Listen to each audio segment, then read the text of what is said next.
दिल्ली में आपातकाल की 50वीं बरसी पर प्रदेश बीजेपी महिला मोर्चा ने मॉक संसद का आयोजन किया। इस विशेष कार्यक्रम में आपातकाल के दौर में हुई घटनाओं को सामने लाया गया और उस समय के हालात पर विस्तार से चर्चा की गई।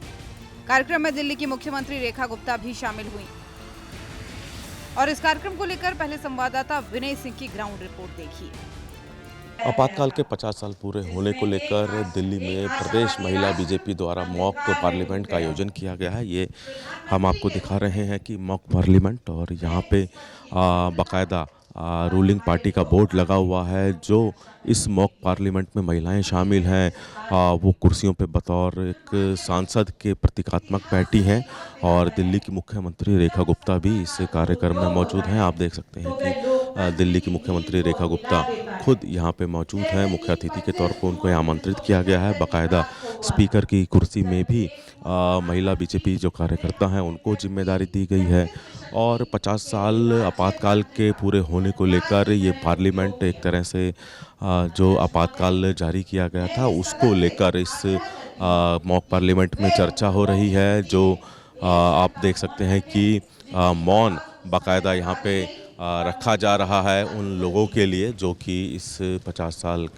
जो आपातकाल में जिनकी मौत हुई थी उनके लिए बाकायदा यहाँ मौन भी रखा जा रहा है। पूरी तरह से एक मॉक पार्लियामेंट का यहाँ पे आयोजन किया गया है। तमाम जो महिलाएं हैं, तमाम जो बीजेपी मोर्चा के जो सदस्य हैं वो यहाँ मौजूद हैं और दिल्ली की मुख्यमंत्री रेखा गुप्ता भी मौजूद हैं। आपातकाल के 50 साल को लेकर बीजेपी लगातार कांग्रेस को घेर रही है और निशाने पे कांग्रेस है और उसी के तहत ये मॉक पार्लियामेंट का आयोजन भी किया गया है। दिल्ली की मुख्यमंत्री रेखा गुप्ता ने भी इस कार्यक्रम में शिरकत की और सीएम ने इस मौके पर कहा कि आपातकाल का दौर भारतीय लोकतंत्र का सबसे काला अध्याय था। उस समय न केवल जनता की आवाज को दबा दिया गया बल्कि मीडिया से लेकर आम आदमी तक हर किसी की आजादी पर ताले जड़ दिए गए थे। भारत में एक समय ऐसा आया था जब पूरे के पूरे देश को जेल बना दिया गया था, कैद खाना बन गया था भारत, और हर एक वो व्यक्ति जो सरकार के खिलाफ या उसकी मनमानी के खिलाफ या उसके निरंकुश व्यवहार के खिलाफ आवाज उठाता था उसको उठा के जेल में बंद कर दिया जाता था। ना कोई अपील, ना कोई दलील, ना कोई मुकदमा, केवल नाम तय थे। ये वो लोग हैं जो देश हित में बोल सकते हैं। मात्र ये कारण और लाखों लोग रातों रात जेलें भर दी गई, किसी से कुछ नहीं पूछा गया। घर परिवार के लोग रोते बिलखते रहे,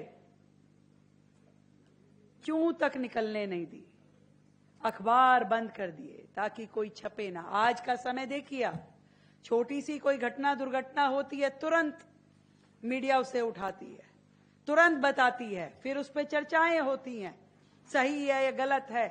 कई बार कोर्ट स्वयं ऑटो लेकर के किसी भी बात पे दिशा निर्देश देता है कि नहीं ये सही नहीं है, इसको ठीक कीजिए। सरकारें सब सुनती है, सब काम करती है, पर एक ऐसी सरकार भारत के शासनकाल में हुई जो निरंकुश थी, कोई मतलब नहीं। उसका मतलब था अपनी सत्ता से, अपने सिंहासन से। मेरी कुर्सी बची रहनी चाहिए, मेरा सिंहासन बचा रहना चाहिए, चाहे भारत का कुछ भी हो जाए। पूरे विपक्ष के नेता जेल में डाल दिए गए, बड़े बड़े नायक जो समाज को दिशा देने का काम करते थे जेल में भर दिए गए, अखबार बंद कर दिए गए।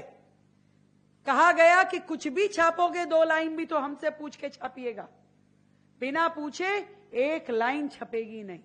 ताले लगा दिए, पिक्चरें बंद कर दी कि पिक्चर के किसी सीन में कोई सरकार के खिलाफ बात ना आ जाए। मनोज कुमार जैसे अभिनेता जो देशभक्ति की बातें करते थे, देशभक्ति की उनकी सैकड़ों मूवी आती थी, उस समय की उनकी पिक्चरों पे बैन लग गया। कोई कानून नहीं, सब कुछ मात्र प्रधानमंत्री इंदिरा गांधी जी के कहने पे चल रहा था।